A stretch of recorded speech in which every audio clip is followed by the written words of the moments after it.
IWER인가 OOD 세팅에 대해서 발표를 하겠습니다.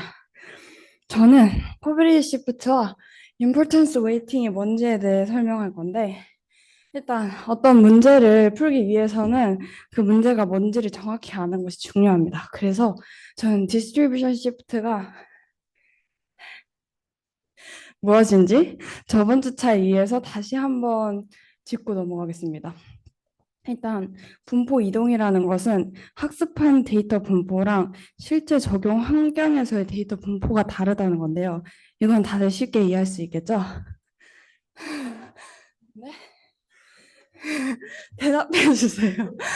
신동. 네. 근데 이 분포 이동의 종류가 두 가지로 나뉠 수가 있어요. 하나는 코베이 시프트고 우리가 이번에 다룰 거고, 그리고 하나는 시멘틱 시프트입니다. 이 슬라이드를 보면은 이제 이게 뭔 소린가 싶지만, 일단 제가 한번 읽어볼 테니까 좀 흘려들어도 괜찮아요. 그래서 코빌 시프트가 뭐냐면, 입력 데이터의 주변 분포는 변하지만 라벨 공간은 그대로 유지되는 경우를 의미하고, 시멘틱 시프트 같은 경우는 라벨 분포가 이동하면서 그에 따라 입력 공간도 영향을 받는 경우를 말합니다. 자, 학습 단계에서 저희가 학습 데이터로 훈련을 하잖아요. 그래서 강아지 컷과 고양이 이미지를 가지고 훈련된 모델이 있다고 이제 가정을 합시다. 그러면 이제 동물 이미지를 배워서 어떤 동물인지 이 세 개 중에 세 개 안에 대해서 대답을 해야 되죠.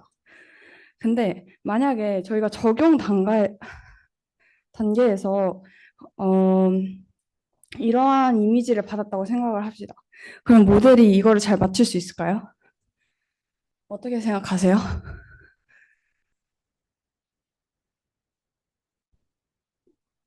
그렇죠. 못 맞춰야죠. 왜냐면 이제 이미지는 이런 실제 사진 같은 것들 배웠는데, 이게 그림체를 갑자기 줘버리면 얘가 이게 강아지인지 쉽게 맞추기가 어려워요. 저희가 보기에는 잘 맞출 것 같지만, 이런 경우를 코베리 시프트라고 합니다. 그러면 아까 얘기했던 시멘틱 시프트는 무엇이냐?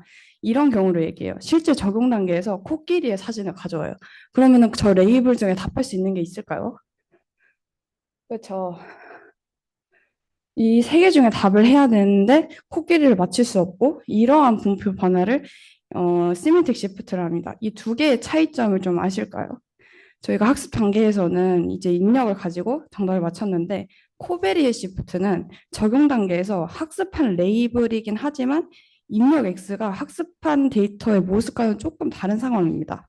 그리고 시멘틱 시프트는 레이블 Y에도 없는 입력 X가 들어온 상황이죠.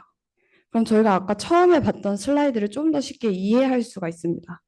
코베리의 시프트는 입력 데이터의 주변 분포는 변하지만, 그러니까 X는 좀 달라졌어요. 근데 라벨 공간은 Y는 그대로 유지된다. 그러니까 이미 우리가 알고 있는 Y의 그거는 유지된다는 거죠. 그리고 시멘틱 시프트는 라벨 분포가 변해요. 그러니까 우리가 배우지도 않은 라벨이 들어온 거죠. 그럼 당연히 입력 공간 X도 영향을 받겠죠. 코끼리 이미지는 얘는 아예 배운 적이 없으니까. 제가 이거를 왜 나눴냐면, 얘네는 해야 될 태스크가 좀 달라요. 코베리 시프트는 일반화를 해야 되는 대상이에요. 이런 입력이 들어오면 얘는 잘 맞추도록 우리는 일반화를 시켜야 되는데, 시멘틱 시프트는 탐지의 대상이에요.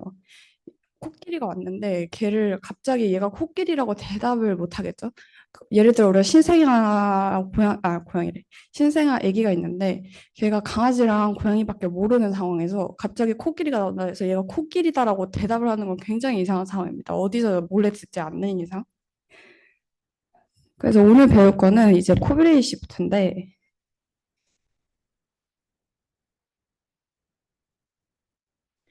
자, 이거를 좀 수식적으로 얘기를 해보겠습니다. 그래서 저희는 실제 상황에서 사용하기 위해 모델 파라미터를 경험적으로 트레이닝 데이터를 이용해서 학습을 시키죠. 즉, 트레이닝 데이터를 모델화 학습을 시키고 이 학습 로스를 최소화시키는 거를 목표로 합니다. 자, 여기 로스가 있으면 여기 지금 다 트레이닝 데이터죠. 아이고. 안 쓰겠습니다. 자, 트레이닝 데이터로 로스를 최소화시키는 그러한 파라미터를 찾는 거고, 이걸 경험적으로 얻었기 때문에 경험적인 리스크를 최소화하는 거죠. 거기서 얻은 파라미터가 여기에 나와 있는 추정치입니다. ERM 추정치.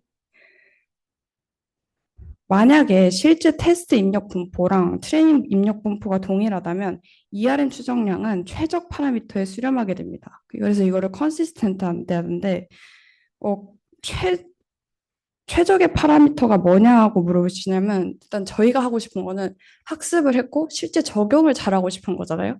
그러면은 적용 상황에서 로스를 최소화하는 파라미터가 최적의 파라미터라고 할 수 있겠죠. 그래서 우리가 트레이닝 데이터로 경험적으로 배운 파라미터가 트레이닝 데이터가 엄청 많으면은 이거는 테스트랑 지금 입력 분포가 동일하기 때문에 그 트레이닝 데이터가 무한해지면 이게 그 테스트의 로스를 최소화하는 최적의 파라미터로 수렴한다는 거죠. 근데 현실에선 그렇지 않죠.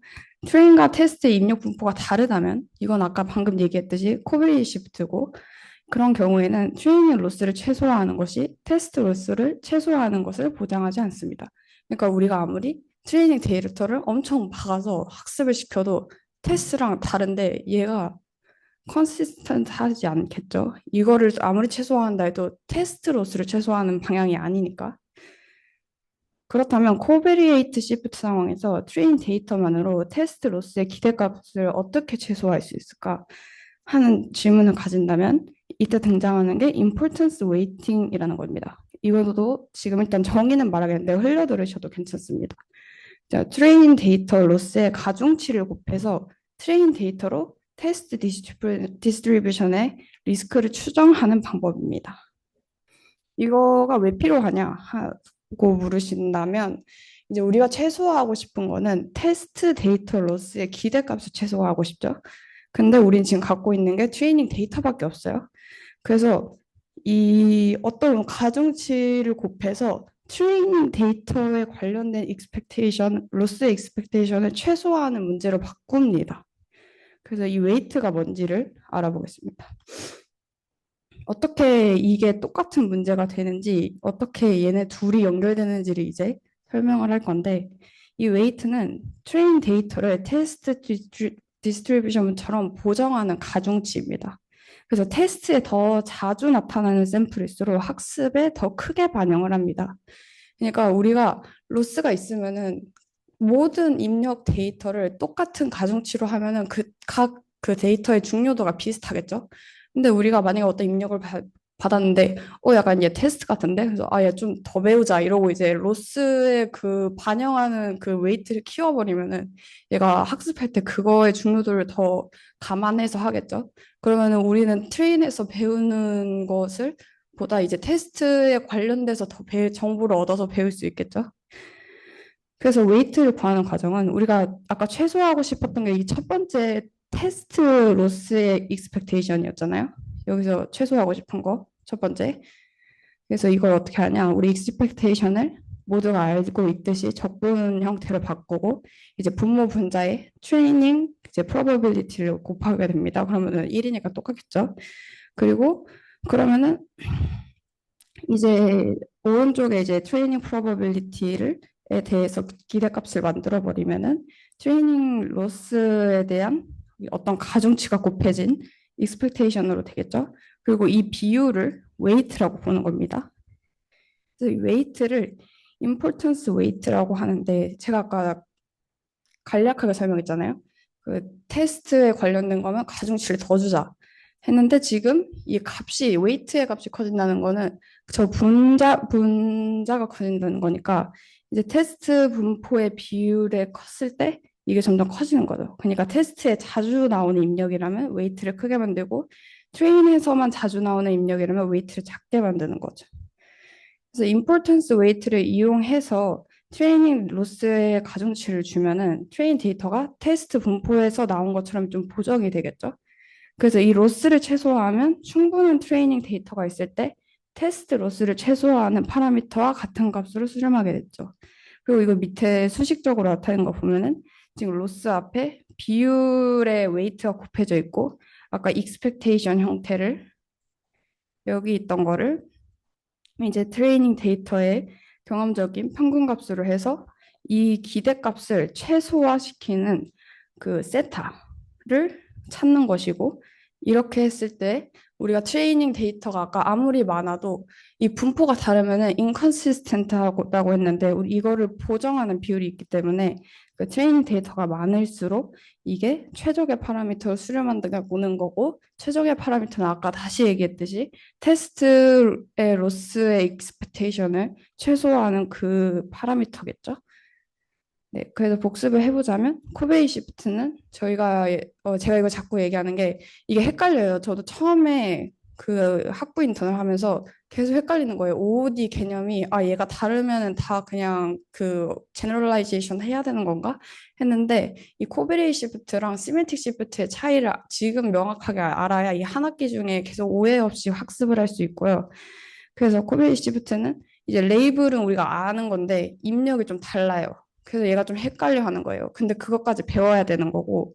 그리고 임포턴스 웨이팅은 우리 지금 테스트의 최적의 파라미터로 우리 트레이닝 데이터 가지고 이제 그걸 최적화하고 싶은데, 그거를 보정하는 웨이트를 가지고 트레인의 익스펙테이션으로 테스트의 로스를 최소화하는 그 컨시스턴트를 만든다는 거죠. 네, 저는 여기까지고 이제 다음 발표자에게 넘기겠습니다. 감사합니다.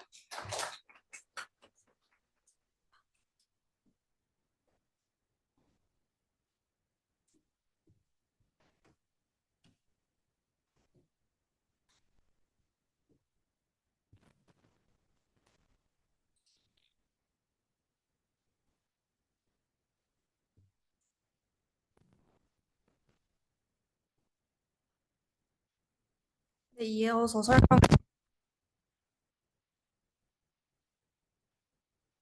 리스크 미니마이제이션이라고 하는 IWERM을 조금 더 자세히 다뤄보도록 하겠습니다.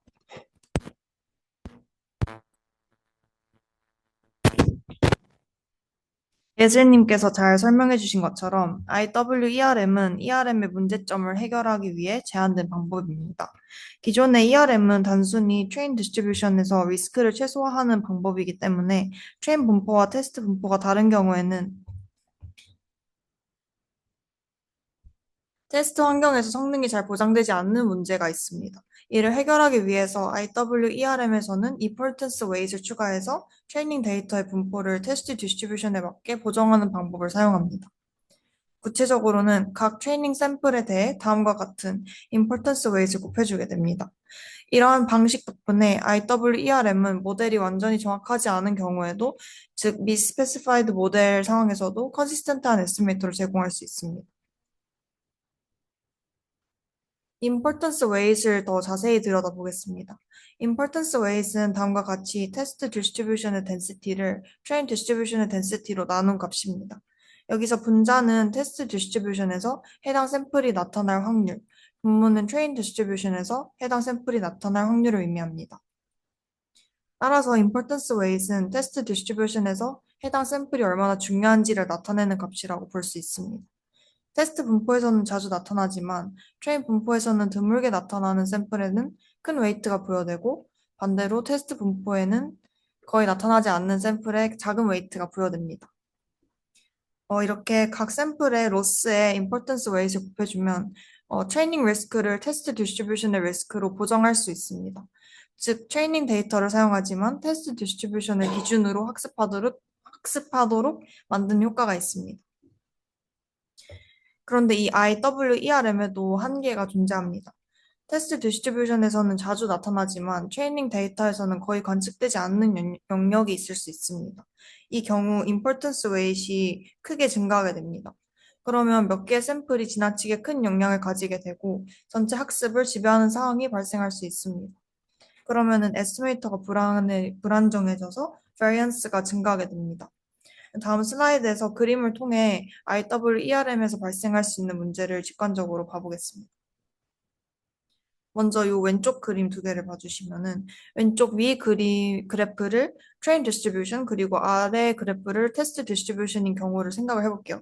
점선으로 표시된 요 x는 5일 때를 보면은 영역에서 트레인 디스트리뷰션은 덴시티가 낮은데 테스트 디스트리뷰션은 이에 비해 덴시티가 상대적으로 높습니다.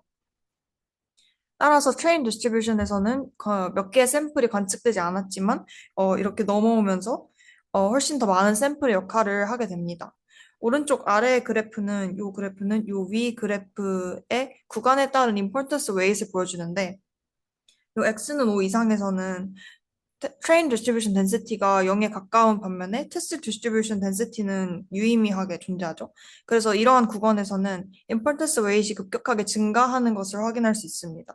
지금 여기 이 그래프에서는 범위가 10까지 돼 있고 너무 엑스포넨셜하게 빨리 증가를 해서 이렇게 보이는데 여기를 좀 더 확대해서 보면 여기도 이렇게 크게 증가하는 것을 확인할 수 있습니다. 따라서 트레인 디스트리뷰션의 소수의 샘플에 학습에 매우 큰 웨이트를 가지게 되어 전체 학습에 과도한 영향을 미치게 됩니다. 그래서 소수의 샘플이 학습을 지배하게 되면서 에스티메이터의 베리언스가 증가하고 결과적으로 언스테이블한 에스티메이터가 발생할 수 있습니다. 이러한 문제를 해결하기 위한 방법으로 Adaptive IWERM이 소개가 되었습니다. 먼저 왜 Adaptive라는 이름이 붙었는지 생각해 볼 수 있습니다. Adaptive IWERM은 flattening 파라미터인 감마를 사용을 해서 importance weight의 강도를 조절합니다. 여기서 감마는 0과 1 사이의 값을 가지고 감마는 0일 때는 ERM과 동일한 식이 되고 감마가 1이면은 기존의 IWERM과 동일한 형태가 됩니다. 이 오른쪽 그래프를 보시면 감마 값이 증가할수록 트레인 디스트리뷰션이 점점 테스트 디스트리뷰션에 가까워지는 것을 볼 수 있습니다. 이렇게 감마 값을 조절함으로써 ERM과 IWERM 사이를 조정하면서 상황에 맞는 에스티메이터를 사용할 수 있습니다.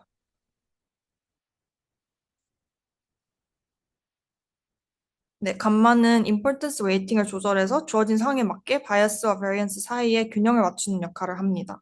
훈련 데이터의 개수가 충분히 큰 경우에는 일반적으로 바이어스가 베리언스보다 더 중요한 문제가 되기 때문에 이 경우에는 더 큰 감마 값을 사용을 하고 이는 IWERM에 더 가까운 에스티메이터를 사용한다. 이렇게 이해하시면 될 것 같고 반대로 훈련 데이터의 개수가 작은 경우에는 임포턴스 웨이트 때문에 베리언스가 크게 증가할 수 있습니다. 따라서 이 경우에는 더 작은 감마 값을 사용해서 임펄턴스 웨이트의 영향을 완화하는 것이 적절합니다. 즉, ERM에 가까운 방법을 사용하는 것입니다. 그런데 실제로는 이 외에도 우리가 학습하려는 타겟 펑션의 특성이나 데이터의 노이즈 레벨과 같은 여러 요인의 영향을 받습니다. 그래서 감마를 어떻게 적절하게 결정을 해야 될지는 다음 장인 챕터 3에서 자세히 다룬다고 합니다. 네, IWERM의 instability 문제를 완화하기 위한 또 다른 방법으로 regularized IWERM이 있습니다. 이 방법은 importance weight 자체를 수정하지 않고 empirical risk의 regularization term을 추가하는 방식입니다. 여기서 regularization은 훈련 데이터에 과도하게 맞춰지는 overfitting을 방지하기 위해 모델의 복잡도에 제약을 주는 방법입니다. 요식에서 람다는 regularization 파라미터로 모델 복잡도에 대한 페널티의 광도를 조절하는 역할을 하고 요 r세타는 regularization 펑션으로 모델 파라미터의 크기나 복잡도를 측정하여 페널티를 부여하는 함수입니다. regularized IWRM은 파라미터의 제약을 주어 측정 샘플이 지나치게 큰 영향을 미치는 것을 완화하여 보다 안정적인 에스티메이터를 제공합니다. 여기서 사용되는 regularization 펑션 두 가지를 간단히 소개하겠습니다. 아마 통계학에서 자주 등장하는 펑션들이라 익숙하신 분들이 많을 것 같습니다. 먼저 L1인데 얘는 파라미터의 절대값의 합으로 정의가 됩니다. 이는 라쏘 리그레션에서 사용되는 로스 펑션으로 불필요한 파라미터들을 0으로 만드는 특성이 있기 때문에 스파스 모델을 만들고 피처 셀렉션 효과를 볼 수 있습니다. 다음은 L2인데 얘는 파라미터 제곱 합으로 정의가 됩니다. 얘는 리즈 리그레션에서 사용되는 로스 펑션으로 파라미터 값을 전반적으로 작게 조절을 해서 모델의 복잡도를 줄이는 역할을 합니다. 그래서 멀티 콜리니얼티 문제를 완화하는 데 도움이 됩니다. 네, 다음 그림은 L1, L2 레귤라이제이션 차이를 직관적으로 보여주는데 그냥 가볍게 들으시면 될 것 같습니다. 먼저 이 왼쪽 그림은 라쏘랑 리즈 리그레션에서 람다 값이 변할 때 파라미터가 어떻게 변하는지를 보여줍니다.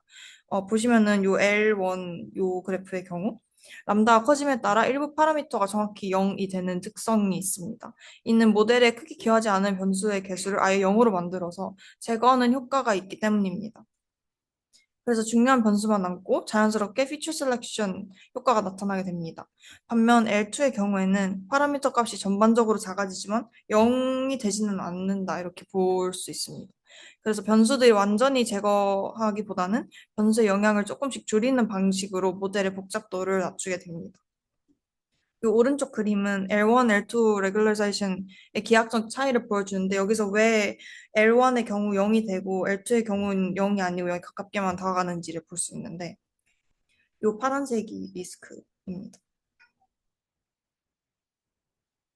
네, L1의 경우 규제 영역이 마름모 형태로 이렇게 정확히 직선들로 이루어진 모서리를 가진 형태이기 때문에 리스크를 최소화하는 점인 로스 펑션의 시작점이 좌표 측에 여기에 닿을 가능성이 높습니다. 그래서 이때 일부 개수가 정확히 0이 되면서 스파스 솔루션이 나타나게 됩니다. 근데 이 L2의 경우에는 원형 형태의 규제 영역을 가지기 때문에 최적점이 축에 정확히 닿는다기보다는 이렇게 뭔가 전체적인 개수들이 조금씩 줄어드는 방향으로 이동하게 됩니다. 따라서 일반적으로는 L1은 변수 선택에 효과가 있기 때문에 interpretability 측면에서 유리하고 L2는 변수들 간 상관관계가 높은 상황, 즉 멀티콜리니얼티가 있을 때 좀 더 안정적인 추정을 가능하게 합니다. 네, 감사합니다. 안녕하세요. 이어서 이런 중요도 가중치 ERM, IWERM이 구체적으로 어떻게 쓰이는지 살펴볼 건데요. 구체적으로 이제 회계에서 어떻게 쓰이는지 살펴볼 건데요. 그 전에 제가 이제 코베레이트 시프트 배우면서 좀 개인적으로 궁금했던 거에 대해서 좀 논해보려고 합니다.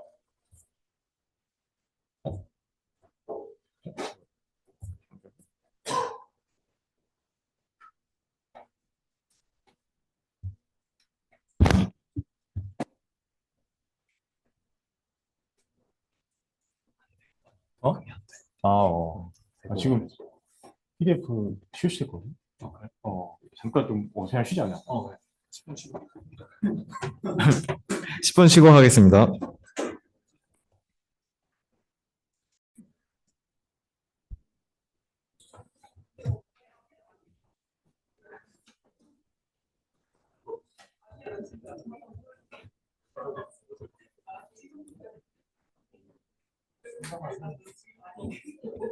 어이씨.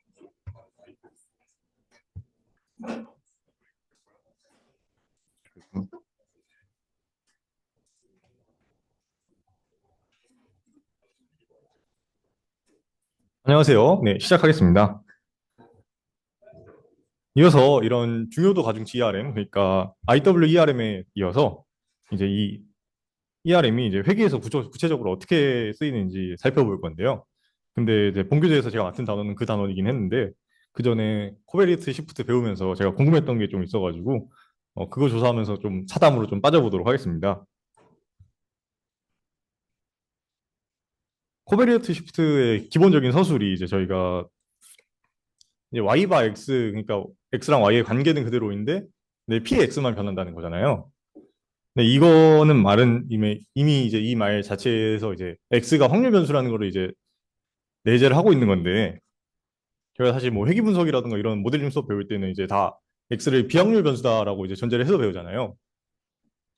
근데 이제 그러면은 이 x가 확률 변수다, x가 비확률 변수다 이 사이에 이제 뭔가 간극이 있는 거고 이거를 뭐 간극이 있는 건데 이 차이를 뭐 짚어주는 교수님 아니 뭐 수업 그런 게 뭐 제가 배운 과정까지는 없었거든요. 뭐 물론 제가 이제 회귀 분석만 배운 뭐 초짜라서 그럴 수도 있긴 한데 그래서 이런 차이를 일단 먼저 좀 다뤄보고 싶었습니다. 혹시 뭐 어떤 차이가 있는지 말씀해 볼 수 있는 분 있을까요? 어떤 게 제일 중요한 차이가 되는지?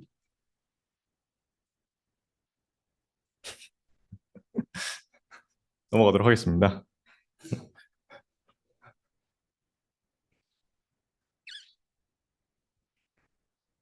일단은 제가 생각하기에는 제일 중요한 차이는 이제 x가 비확률 변수라는 거는 이제 x를 연구자가 마음대로 이제 설정을 할 수 있다는 뜻이잖아요. 그러면은 x를 이제 막 연구자 선택을 해가지고 어떤 값을 막 뽑아내면은 그거는 진짜로 x가 변해서 y가 변했다는 걸 이제 밝혀낼 수가 있거든요. 그거는. 그래서 우리가 찾은 y바 x라는 게 이제 진짜 자연의 법칙이다, 진짜 인과관계다 이런 식으로 주장을 할 수가 있어요. 그게 뭐 회귀 분석으로 찾은 상관관계는 인과관계 아니다 이런 말도 많이 들으셨을 텐데 사실 x가 진짜 비확률 변수면은 그냥 회귀 분석으로 찾은 관계가 인과관계입니다. 근데 x가 이렇게 확률 변수인 상황에서는 x 자체를 우리가 막 고르는 게 아니기 때문에 일반적으로 이제 y바 x라는 모델링으로 이제 뭐 y바 x라는 관계를 찾았다고 해서 그게 진짜 관계, 진짜 우리 법칙이다 이렇게 주장을 할 수가 없어요. 그러면은 이제 이 관계를 잘 찾는 것보다는 그냥 이제 어 다음 x 들어올 x에 대해서 y를 잘 찾는, 그러니까 예측력을 올리는 쪽으로 이제 좀 타깃이 옮겨가게 된다고 이제 좀 생각을 했습니다. 그러면은 예측력을 올린다는 거는 이제 다음에 들어올 x들에 대해서 이제 y를 잘 찾아내야 되는 거잖아요. 그러면은 다음에 들어오는 x 자체도 중요하기 때문에 이런 맥락에서는 이제 px 자체도 중요해진다라고 생각을 했고요.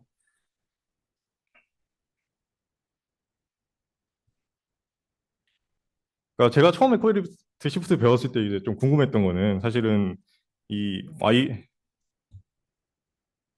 y바 x라는 거는 사실은 x랑은 독립이잖아요. 독립인데 이제 그러면은 이 대응 법칙이 그대로인데 px가 변하는 게 잠깐만요. 이거 좀 글씨를 너무 못 썼네. px를 변화 px가 변하는 게 과연 무슨 상관이 있는가? 우리가 알고 싶은 거, 추정하는 거는 y와 x인데 x가 변하는 게 왜 영향을 주는가 그거에 그런 생각을 좀 했었습니다.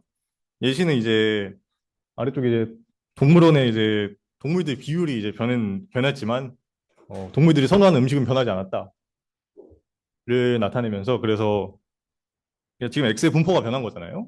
하지만 이제 y와 x는 그러니까 동물들과 음식의 관계는 변하지 않았다라는 걸 이제 그림으로 한번 나타내 본 겁니다.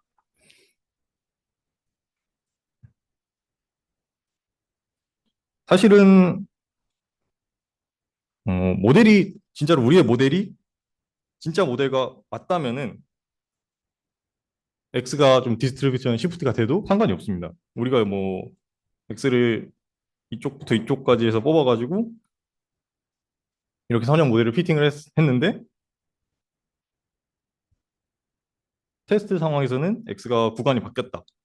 내지는 그러니까 이쪽 구간에서 더 많이 나오게 바뀌었다라고 해도 어, 우리 모델은 진짜 모델을 잘 찾아내고 그 다음에 테스트 분포가 바뀌어도 그 상황에서 이제 예측을 잘 할 수 있는데 우리 모델이 좀 틀린 경우에가 좀 이제 문제가 좀 커지게 됩니다. 실제 모델이 이런 사인 모델인데 우리가 이제 선형으로 피팅을 해가지고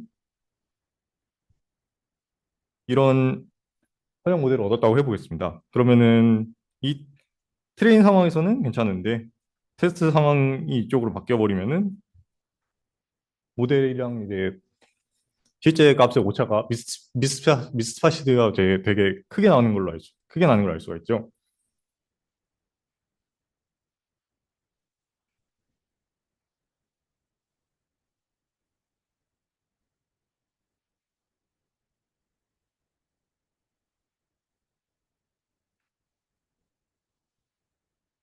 아무튼 그래서 요즘 현대 머신러닝은 사실 이렇게 모델이 틀렸더라도 당장 이제 들어올 확률이 높은 데이터에 대해서 예측을 잘 하는 게 중요하다. 이런 게 좀 현대 머신러닝의 기조인데요.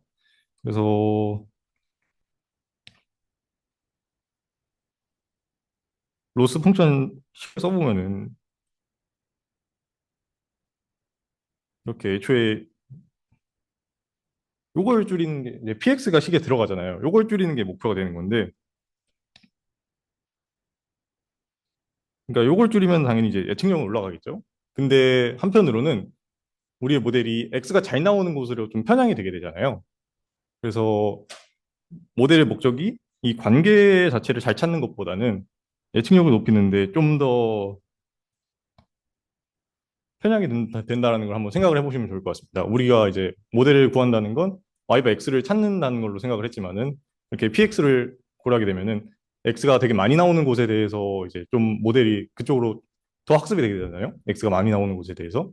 그래서 Y바 X를 맞추는 것보다는 우리는 예측력을 높이는 게임을 하고 있는 걸 수도 있다.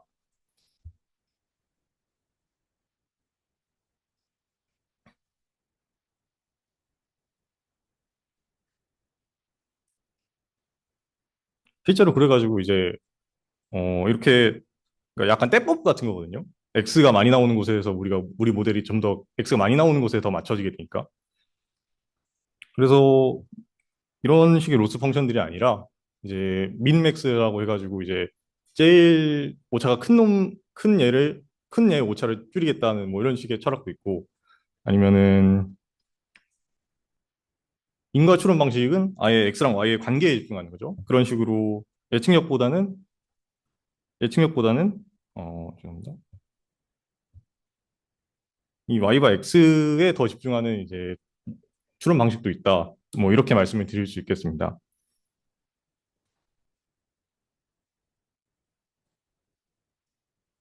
그래서 약간 이 Y와 X, 그러니까 X와 Y의 관계에 대해서 어떻게 생각하냐라는 걸 이제 스펙트럼으로 한번 그려봤는데요. 이쪽 이제 왼쪽이 제일 강한 스펙트럼입니다. 이 사람들은 이제 진짜로 X랑 Y에는 관계가 완전 절대적인 진리, 관계, 법칙이 있다고 생각하고 그걸 찾으려는 사람들. 그래서 아예 그런 사람들은 인과 추론을 하려는 사람들이라고 좀 볼 수 있겠죠. 인과적인 관계를 찾으려는 사람들. 그다음에 이쪽은 한쪽 단은 이제 블랙박스로 표현을 했는데요. 이 사람들은 아예 이런 관계 같은 거는 없다 내지는 신경 쓰지 않을 거다. 그냥 우리는 그냥 데이터를 넣어서 그냥 그 데이터가 가장 잘 그 데이터에 가장 잘 맞는 그냥 다른 데이터를 생성할 뿐이다. 뭐 이런 식의 관점도 볼 수 있고 요거는 이제 그냥 중간 다리로 좀 넣은 건데 어 Y바 X라는 게 있긴 있는데 계속 환경에 따라 달라진다. 그러니까 사실 Y바 X를 추정하려는 시도는 별로 무의미하다. 이렇게 보는 시선도 있을 거고요. 우리는 지금 이쪽에 있다고 할 수 있겠습니다. Y바 X라는 게 있기는 있다고 이제 존재는 인정을 하나, 그거를 정확하게 추정을 할 수가 없으니까 우리는 그리고 야, 좀 잘못된 모델을 쓰겠다. 대신에 이제 좀 잘못된 모델을 쓰더라도 잘못된 모델을 쓰면은 이렇게 미스피드 이렇게 가정이 틀리게 되는 경우에 아니면 우리가 잘못된 모델을 쓴 경우에 되게 이제 예측이 크게 틀리게 될 수 있잖아요. 그러니까 우리는 그런 거를 그러면 모델이 좀 바뀌긴 했지만 제대로 된 법칙을 찾는 것보다는 PX가 바뀌거나 아니면 환경이 바뀌는 대로 이제 모델을 좀 적응을 시켜 나가겠다라는 게 IEERM의 철학이 아니었을까 그렇게 생각을 하고 있습니다. 그래서 앞으로도 약간 이 우리가 하고 있는 뭔가 하실 때 자기 하고 있는 게 이 X랑 Y의 관계를 정확하게 밝히는 일을 하고 있는 건지 아니면 진짜로 예측력을 높이는 일을 하고 있는 건지 인과 추론에 가까운지 블랙박스에 가까운지 이런 스펙트럼에서 자기는 어디에 위치해 있는가 이런 걸 좀 생각해 보시면 좀 재밌을 것 같습니다. 사담은 좀 요 정도로 하고 이제 원래 맥락으로 돌아가 보도록 하겠습니다. 이건 앞에 있던 내용이니까 빠르게 넘어가도록 할 건데요. 우리가 지금 하고 있는 게 로스 줄이기였잖아요. 근데 이제 로스를 이제 테스트 데이터에 대한 기대값으로 쓰면 이렇게 되는데 요거는 사실 트레이닝 데이터에 대한 분포로 이렇게 가중치 표현으로 쓸 수 있다. 이렇게 해서 가중치가 등장한 게 IWERM이었고요. 그다음에 IWERM이 그 모델 하에서 이제 이 로스를 최소로 하는 모수 세타 스타를 확률 실험하더라 이런 얘기 했었고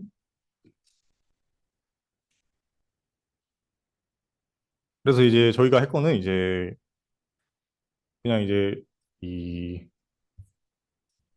회귀 문제에서 이제 어떤 로스를 그럼 쓸 수 있는가를 한번 볼 건데요. 로스 선택에는 두 가지 맥락을 좀 고려를 해볼 수 있습니다.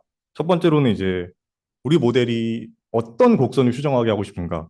그러니까 예를 들어서 최소 제곱법을 쓰면은 이제 모델이 추정하는 곡선은 조건부 기대값 곡선이 된다는 건 아마 다들 아실 거라 생각하고요.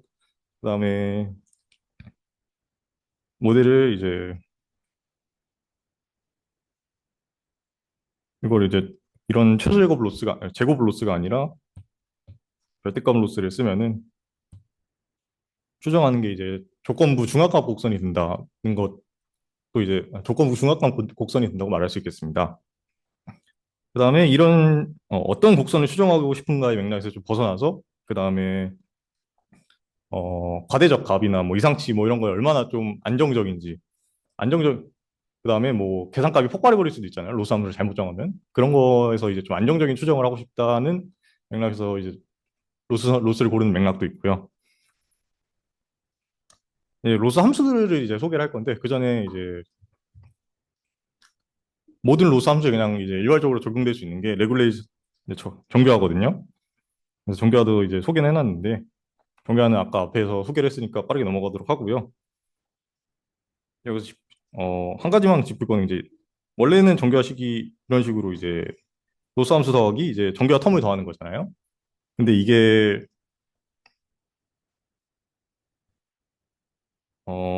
로스를 미니마이제이션 하는데 근데 실현 가능 집합을 제한한 거랑 이제 결과가 같다는 게 알려져 있습니다. 그래서 이런 식으로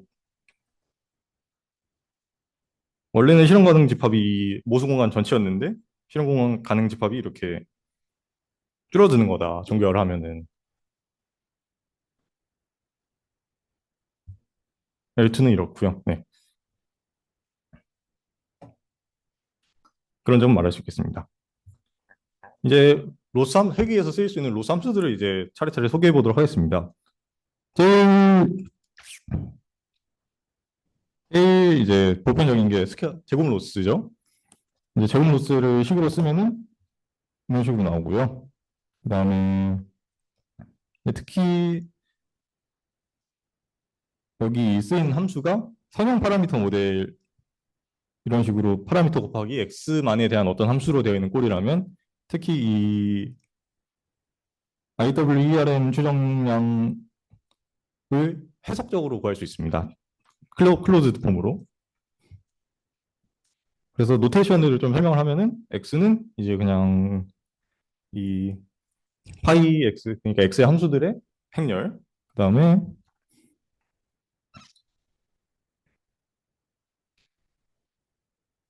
f의 함수들의 행렬 죄송합니다. 이 f들을 모아놓은 행렬인데 근데 이 경우에는 x가 선형 파라미터 모델이니까 x랑 세타를 분리할 수 있어서 이렇게 f들을 모으면 이렇게 x 곱하기 세타로 표현할 수가 있고요. 그다음에 w 행렬은 가중치들 모은 행렬, y 행렬은 아웃풋들 모아놓은 행렬입니다. 옵저베이션들 모아놓은 행렬. 아까 로스가 이렇게 제곱으로 표현이 됐는데 요거를 행렬 표현으로 다시 쓰면은 이렇게 한 얘는 전치대에서 앞에 가고 한 얘는 전치대 뒤로 간 이런 모양으로 되는데요. 요거를 전개를 하면은 이런 식으로 되고 얘를 세타에 대해서 미분한 뒤에 정리하면은 이런 식으로 얻습니다. 본교재에는 이 역행렬을 구하기 힘들면은 죄송합니다. 이제 이 부분 역행렬 구해가지고 넘기면 끝이는데 역행렬 구하기가 어려우면은 모수를 구할 때 이제 그냥 선형 방정식을 풀 수도 있다고 본교재에서 나와 있고요.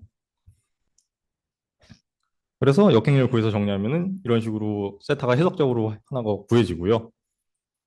특히 이 y 앞부분을 러닝 매트릭스 L이라고 따로 정리하면은 간단하게 이렇게 표현할 수 있습니다. 근데 이게 해석적인 방법이 있기는 한데 안 그래도 데이터량이 많은데 가중치까지 계산하기 때문에 우리 W도 계산하잖아요. 그래서 계산량이 매우 많습니다. 그래서 보통은 경사관법을 사용을 하고요. 경사관법은 수식이 이렇게 됩니다. 경사관법의 일반적인 수식이 이렇게 뭐 세타 마이너스 이제 그 어느 입실론에다가 이제 그레디언트 하는 건데 지금 우리 가중 추구하는 경우에는 그레디언트가 이렇게 생겼다. 네. 그리고 지금 모든 데이터에서 하고 있는데 이것도 계산량이 많기 때문에 확률적으로 이제 한 데이터 한 데이터에 골라가지고 이제 동사항을 진행하는 확률적 검사방법도 있다. 라고 말씀드리겠습니다.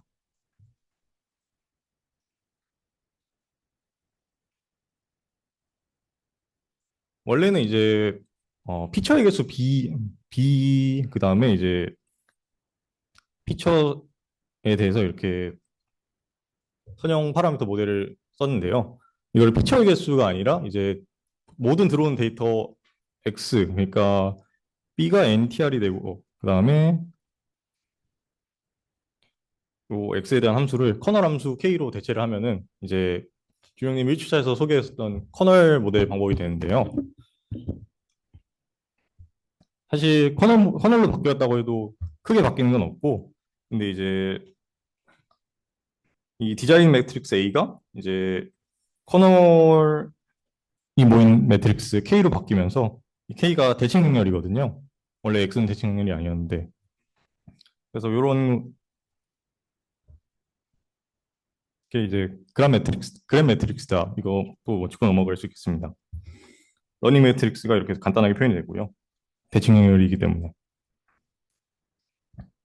다음으로는 이제 초수제곱 로스입니다. 이제 앞서 설명드렸듯 이제 이런 로스를 쓰게 되면은 절대값 조건부 중앙값 이제 곡선을 수정하게 되고요. 특별하게 말씀드릴 건 없는데, 근데 이때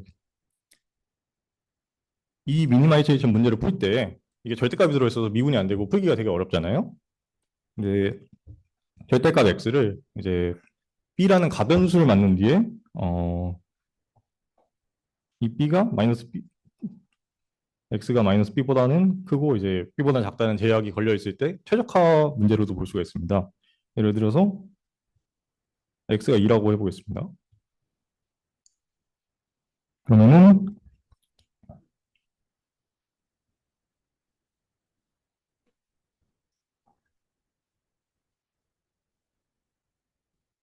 죄송합니다.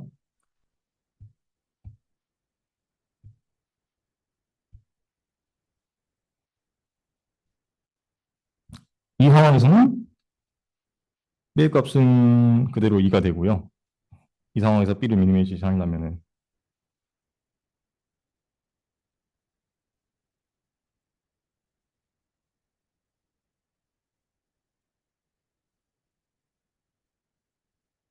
맞죠? 예, 이 부분만 보면은 이제 b는 2보다 커야 되는 거니까. 예.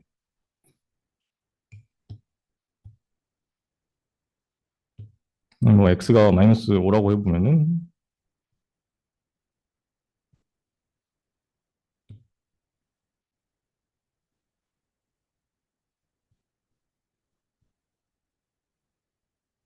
그런 상황인데 이 경우에는 여기 부분만 이제 의미가 있으니까 2가 5보다 크다 이렇게 돼서 미니마이제이션 문제에서 b의 값은 5가 되죠. 그래서 이렇게 바라보는 트릭이 있는데 이 트릭을 사용하면은 이 리스트 앱솔루트 최적화 문제를 이런 선형교육법으로 바꿀 수 있습니다. 그 다음에는 이제 휴버로스라는 게 있는데 얘는 별거 아니고 리스트 스퀘어랑 리스트 앱솔루트 두 개를 이제 그냥 절충시킨 겁니다. 그래서 아래 보시면은 파란색 곡선이 리스트 스퀘어, 그 다음에 주황색은 이제 절대값 리스트 앱솔루트인데 그 초록색이 그 둘을 합하는 휴버 곡선이고요. 얘는 이제 장점이 일단 첫 번째로는 리스트 스퀘어랑 리스트 앱솔루트의 절충 아니고 그 다음에 미분이 가능하게 설계를 했다는 장점이 있습니다. 그래서 미분이 가능한 장점이랑 그 다음에 MS의 단점이 로스가 너무 커지면 그게 제곱으로 커지니까 이상치에 되게 민감하게 되는 거거든요. 근데 그런 건 이제 이 양극단에서는 절대값을 사용을 해서 너무 아웃라이어에 민감하지 않게 그런 로스라고 볼 수 있겠습니다. 둘을 절충한. 마지막으로는 이제 데드존 리니어 로스라는 로스 함수가 있는데 얘는 꼴을 보시면 알겠지만은 아예 일정 이하의 로스는 그냥 0으로 처리해 버립니다. 로스가 그냥 어느 정도 작으면은 무시할 만큼 작은 로스들에 대해서는 그거를 반영하지 않고 그냥 0으로 처리해서 너무 작은 로스는 일일이 반응하지 않고 적당히 큰 의미가 있는 로스들부터 반응하기 시작하겠다. 이런 철학을 가진 이제 로스 펑션이라고 할 수 있겠습니다. 이렇게 로스 펑션들이 여러 가지 존재하는 이유는 특히 이 IWERM 구하는 상황에서는 가중치까지 곱해지면서 계산값이 되게 크게 뻥튀기가 될 수 있는 상황이기 때문에 실전에서 좀 더 강건하고 좀 덜 민감하고 계산식 폭발이 안 일어나는 그런 결과를 내는데 목적을 두고 있다고 할 수 있겠습니다. 이상입니다.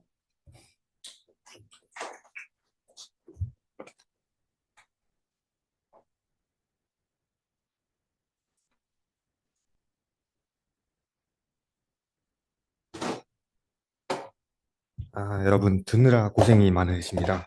펜 어디였지? 펜을 가져가시면.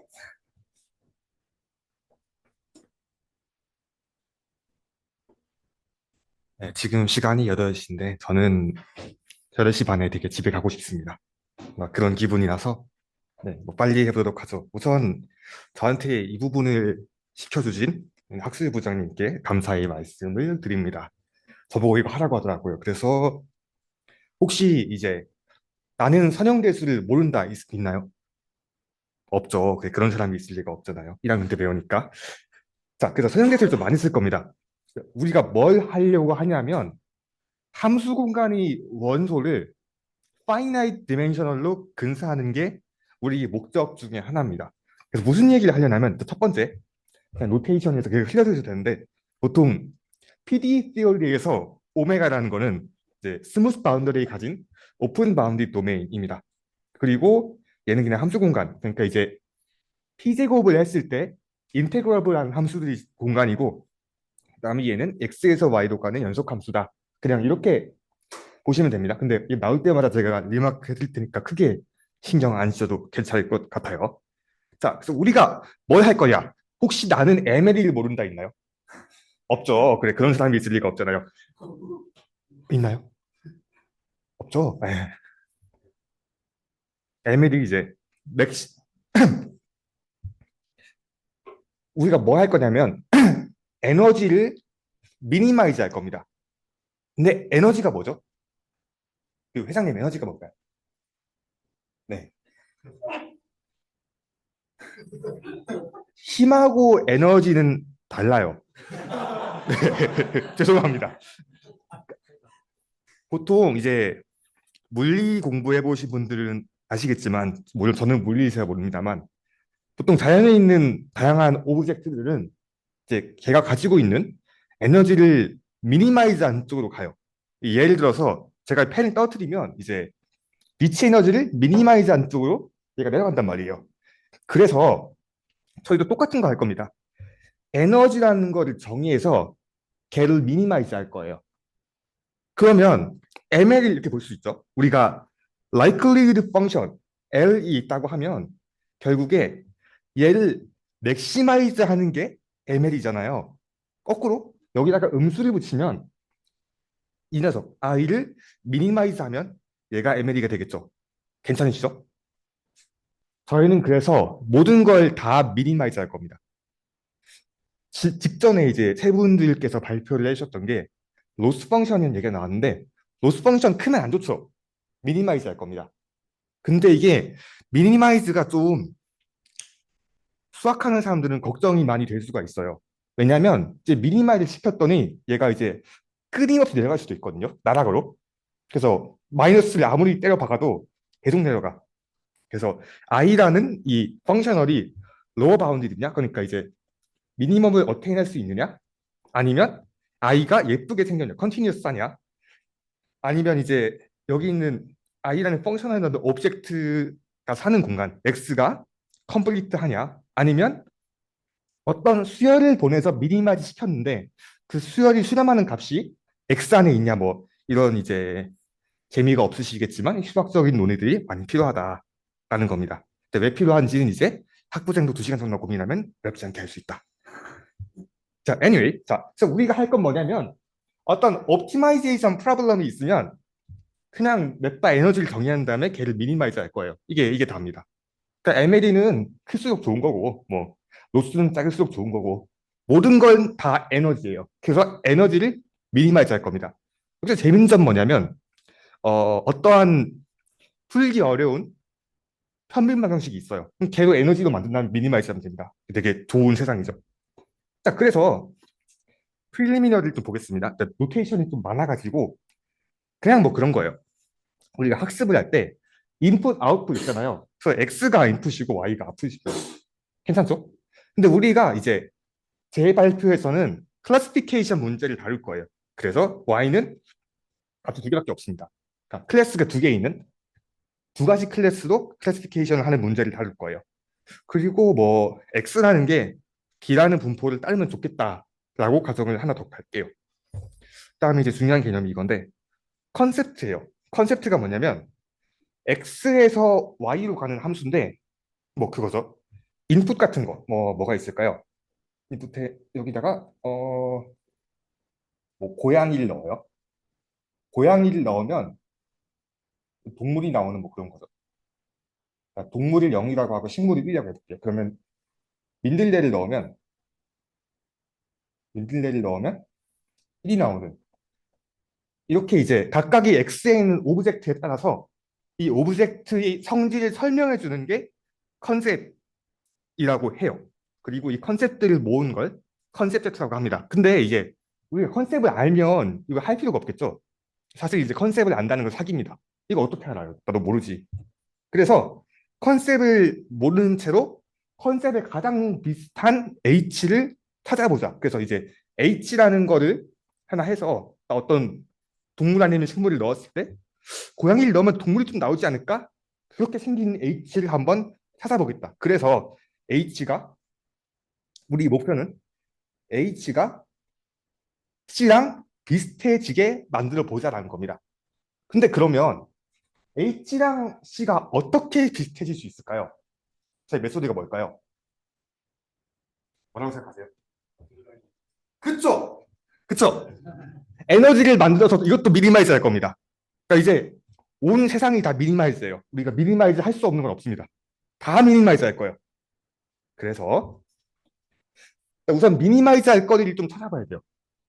그러니까 로스가 있고 뭐 에러가 있고 있는데 첫 번째, 제너럴라이제이션 에러라고 하는 건데 우리가 이제 사기를 쳐가지고 컨셉트를 안다고 해볼게요. 컨셉트를 안다고 가정할 때 어떤 모든 X에 대해서 이 H가 잘 맞추지 못할 확률을 이제 RH라고 합니다. 그러니까 H는 주어진 함수인 거죠. 뭐 예를 들어서 고양이를 넣는데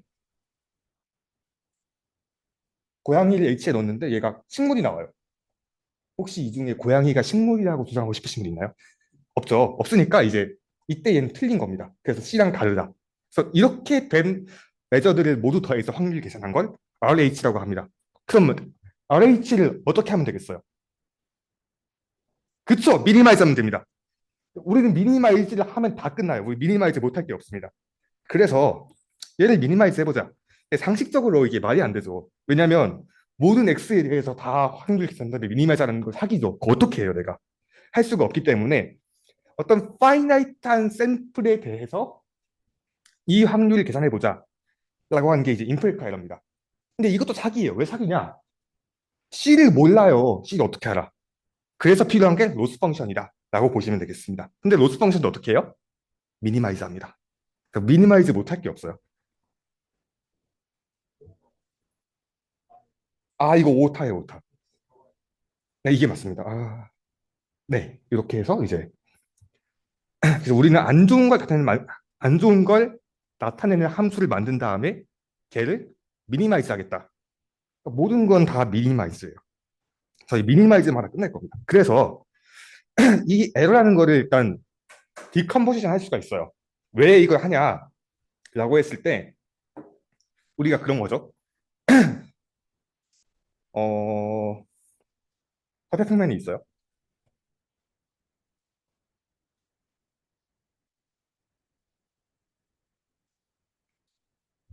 한교님, 이게 무슨 함수 같아요?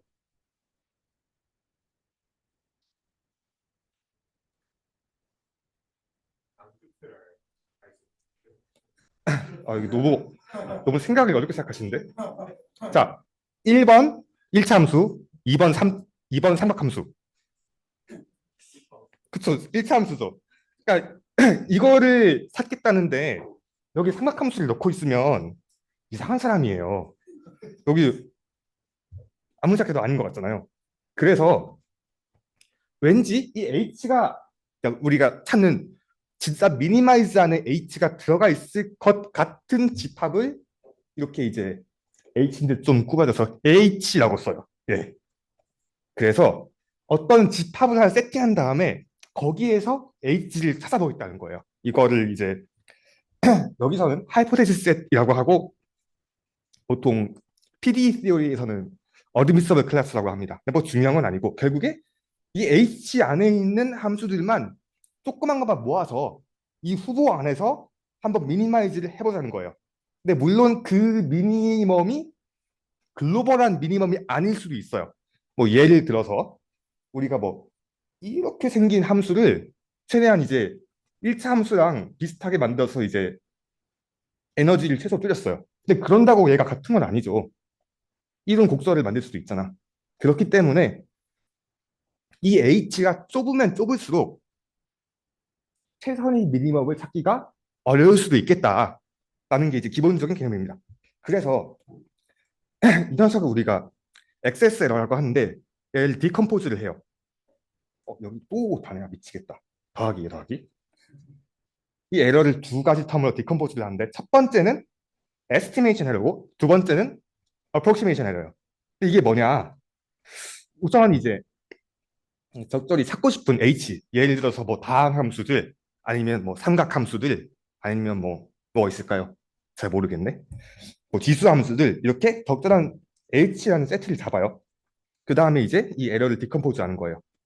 첫 번째는 에스티메이션 에러예요.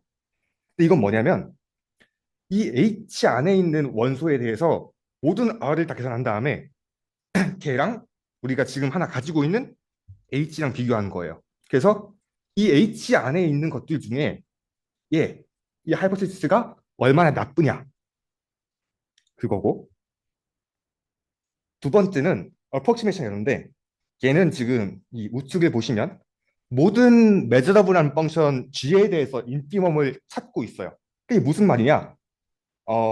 이 h가 얼마나 나쁘냐는 거죠.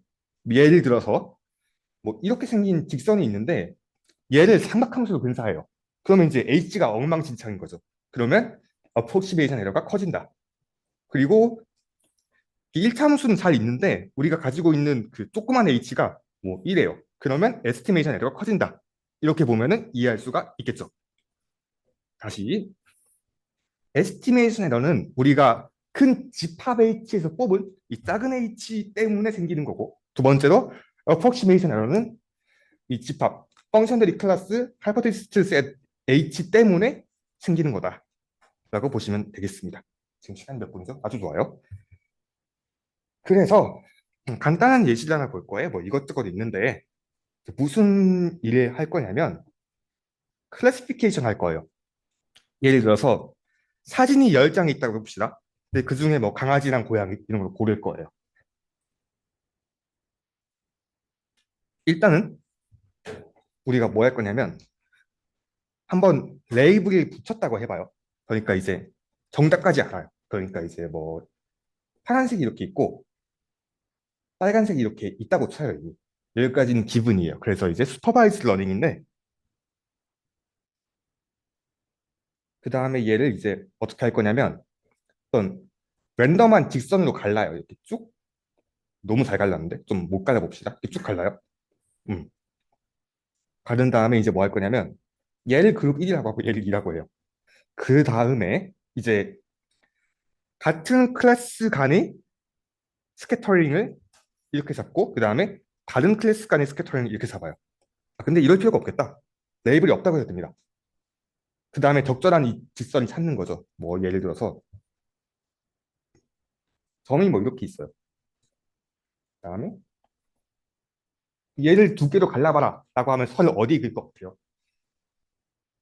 여기에 그으면 이상한 사람입니다. 조심하셔야 돼요. 그래서 여기 긋겠다. 그러니까 이게 우리 철학입니다. Between class 스캐터링을 줄이고 그다음에 다른 클래스 간의 스캐터링을 늘리자라는 거예요. 그래서 이걸 가지고 이제 이 녀석을 미니마이즈 할 거예요. 왜냐하면 모든 건 다 에너지니까. 그리고 위쪽을 보시면 같은 클래스 간의 스캐터링을 줄이고 다른 클래스 간의 스캐터링을 늘려요. 그러면 어떤 세가 나오는데 파이가 나와서 파이가 나오는데 얘가 뭐냐면 좀 복잡해요. 그래서 얘 미니멈을 뭐 어떻게 구하냐라는 게 궁금하실 분도 있을 것 같아서 이거는 이제 레일리라는 되게 감사한 분이 이제 레일리 포뮬라를 만들어서 이제 리니어 알제브라를 쉽게 풀 수 있다. 학부생도 2시간 정도만 고민하면 풀 수 있다. 그리고 이제 되게 재밌는 게 똑같은 행동을 펑션 스페이스로 할 수도 있습니다. 그래서 뭐 이런 게 있는데 이런 거 하시면 대학원에 가셔야 돼요. 그래서 넘어가도록 하고 그래서 이 파일을 구했다고 합시다. 파이 이름은 FDA 디렉션이에요. 근데 뭐가 디렉션이냐라고 하면 이제 우리가 지금까지 배운 건 이런 거 배웠는데 갑자기 파이 이러고 있으니까 이상하잖아요. 그래서 이 언어를 설명해 보겠다. 우선 이 클래시파이어는 직선밖에 찾을 수가 없어요. 그러니까 직선이 아니면 안 돼요. 그래서 이 집합 H를 affine 펑션이라고 하는데 이게 1차 함수예요. 1차 함수들이 집합이라고 해봅시다. 이렇게. 그러니까 이 중에서 가장 적절한 솔루션을 찾는 거죠. 이렇게 두 가지 클래스가 레이블 되어 있지 않은 채로 있는 거죠. 근데 이제 직선을 이렇게 긋냐, 이렇게 긋냐. 근데 이제 상식적이면 이렇게 긋겠죠. 그래서 얘를 찾아보자. 그러니까 이렇게 1차 함수들이 엄청나게 많이 있는 클래스에서 이렇게 생긴 원소 조그만 H상을 뽑아보자. 이게 저의 목표입니다. 그러면 뭐가 되겠어요? 뭐가 미니마이즈 되죠? 에너지. 에너지가 미니마이즈 된다고요. 모든 건 에너지입니다. 그래서 이 녀석을 에너지라고 한 다음에 에너지를 미니마이즈 하면 직선이 나오겠죠. 근데 물론 직선이 아니라 뭐라 그러지? 3, 4차원에서는 앞빈 하이퍼플레인이라고 뭐 직선 비스무리가 나오는데 그 직선 비스무리입니다. 그래서 뭐 그런 게 나와요. 그러면 이제 어떤 일이 벌어지냐? 여러분을 위해서 그림까지 그려왔어요. 자, 이렇게 이제 두 가지의 성질이 다른 오브젝트가 있다고 해봅시다. 그럼 얘를 이제 클래시피케이션을 해요. 근데 얘가 이렇게 직선으로 딱 쪼개면 되게 좋을 것 같죠? 이렇게 쪼갰어요. 그러면 얘가 이제 우리가 찾는 미니마이저 H가 됩니다. 왜? 우리가 에너지를 미니마이즈 했으니까. 그러면 이 파이는 뭐냐면 FDA에서 얻은 파이는 이 직선이 방향 벡터예요. 괜찮으시죠? 방향을 지시하게 됩니다. 왜 그렇냐? 이것도 학부생이 2시간 정도만 고민하면 알 수 있다. 근데 이거는 되게 오비어스해요. 방향을 찾는다. 근데 이게 문제가 뭘까요? 한계가 있습니다. 이게 무슨 문제가 있을까요? 무슨 문제가 있을 것 같아요? 이 답답한 사람들. 이거를 보세요. 얘가 할 수 있는 거는 이 클래스 H가 직선인데 이 자르는 경계가 직선이 아니면 얘는 그냥 무용지물이에요. 보세요. 이렇게 하면 얘를 금방 엿을 먹일 수가 있습니다. 이거 어떻게 직선 자를 거예요? 절대 못 한다니까요. 이거 뭐 아무리 잘라도 이 빨간색이랑 파란색이 구분이 안 돼요. 그러면 이제 미니마이저도 개판이고 나는 FDA도 개판이다. 그래서 뭐가 중요하냐? 미니마이즈를 하기 전에 이 가설들의 집합 H를 잘 고르자. 예를 들어서 삼각함수가 있는데 얘를 직선으로 근사하면 이상한 사람이다. 또 이겁니다. 끝. 그래서 얘 미니마이즈를 어떻게 할 거냐? 사실 미니마이즈 하는 게 쉽지가 않아요. 왜냐하면 함수 공간은 상당히 난처하거든요. 뭐 예를 들어서 뭐 점 같은 거 몇 개 두고 얘를 지나가는 함수를 찾으세요라고 하면 이제 무한계 찾을 수가 있습니다. 무한계도 아니고 수도 없이 많아요, 그냥. 그래서 함수 공간을 프로젝션을 해서 파이나이트 디멘션을 찾을 거예요. 기본적으로 함수 공간들의 차원은 무한 차원이기 때문에 얘를 차원 축소를 해서 되게 이름이 재밌는데 차원 축소를 해서 파이나이트 디멘셔널 솔루션을 바꿀 거예요. 그래서 이제 리니어 알제브라가 필요하다. 괜히 1학 때 배운 게 아니에요.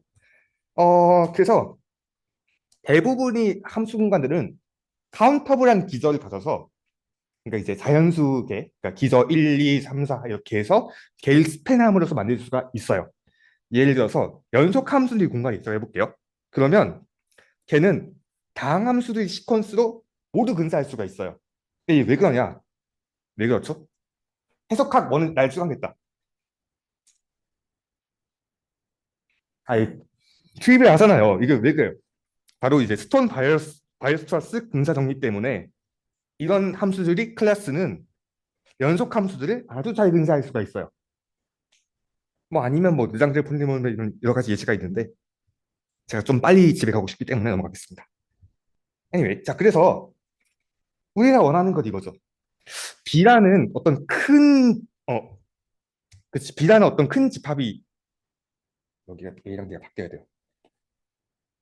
B라는 큰 집합이 있을 때 B가 너무 커가지고 B에 있는 모든 걸 고려할 수가 없는 거예요. 그러면 이제 좀 작은 집합 A를 찾아서 그 A 안에 있는 원소들이 시퀀스로 B 안의 원소를 근사하겠다. 뭐 이런 거죠. 그 다음에 뭐 아이겐 프로블럼이 있는데 얘가 궁금하시면 대학원으로 가면 됩니다. 그래서 뭐 이렇게 이쁜 비스플라인이라고 하거든요. 이런 걸로도 이제 연속 함수들을 근사할 수 있다라고 하는 테크닉들이에요. 넘어가고. 그래서 우리가 하려는 게 뭐냐? 액추얼 솔루션이 이렇게 함수 공간에 있어요. 그럼 얘를 뭐 예를 들어서 3차 함수라고 할게요. 3차 함수의 공간을 프로젝션 시키는 거예요. 프로젝션을 한 다음에 여기 솔루션 찾겠다. 그러면 얘랑 좀 비슷하지 않을까? 라고 한번 주장을 해보는 거죠. 그래서 이 프로젝션을 시키는 공간이 중요하다. 왜? 공간이 안 좋으면 뭘 미니마이즈 하죠? 에너지를 미니마이즈 해도 엉터릴 수가 있다. 어떻게 직선을 삼각함수로 3차 삼각함수로 근사할 거냐? 말도 안 된다. 뭐 이런 거죠. 그래서 거의 다 끝났는데 30분에 끝낼 수 있을 것 같아요. 일단 저희가 첫 시간에 봤던 이제 ERM인데 얘도 이제 뭐 비스무리한 행동을 할 수가 있어요. 저희가 뭐 하죠? 미니마이즈해요. 뭘? 에너지를. 그래서 에너지를 미니마이즈합니다. 그래서 에너지를 미니마이즈하면 이렇게 생긴 theoretical bound를 얻을 수가 있어요. 또 뭐가 있냐? 크로스 발리데이션인데 얘는 좀 재밌습니다. 왜 재밌냐? 근데 이것도 아마 보셨을 거예요. 어렵지가 않죠. S라는 게 있어요. S라는 우리가 얻은 샘플들이 스페이스가 있으면 걔를 알파라는 상수에 대해서 S1이랑 S2로 디컴포즈를 해요. 그 다음에 이제 뭐 할 거냐면 제일 중요한 거 말했네.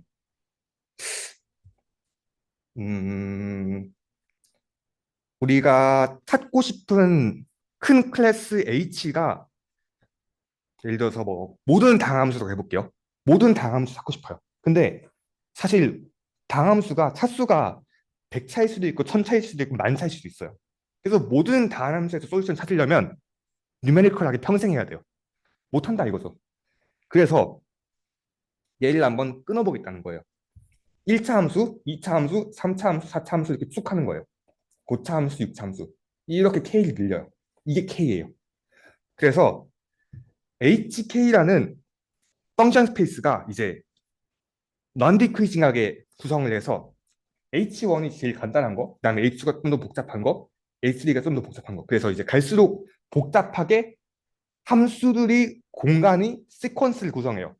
그 다음에 이 각각에 대해서 한번 체크를 해보겠다는 거예요. 그 다음에 이제 어느 정도 만족스러운 결과가 나오면 그 파이널 스텝에서 끊으면 되겠죠. 이게 우리 철학입니다. 그래서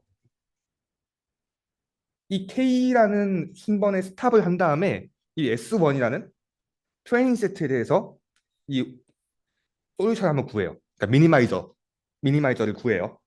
그 다음에 어떻게 하냐면 이 K가 1일 때 얘랑 K가 2일 때의 미니마이저가 다르겠죠. 예를 들어서 뭐 이런 거예요. 그림 하나 그려볼게요.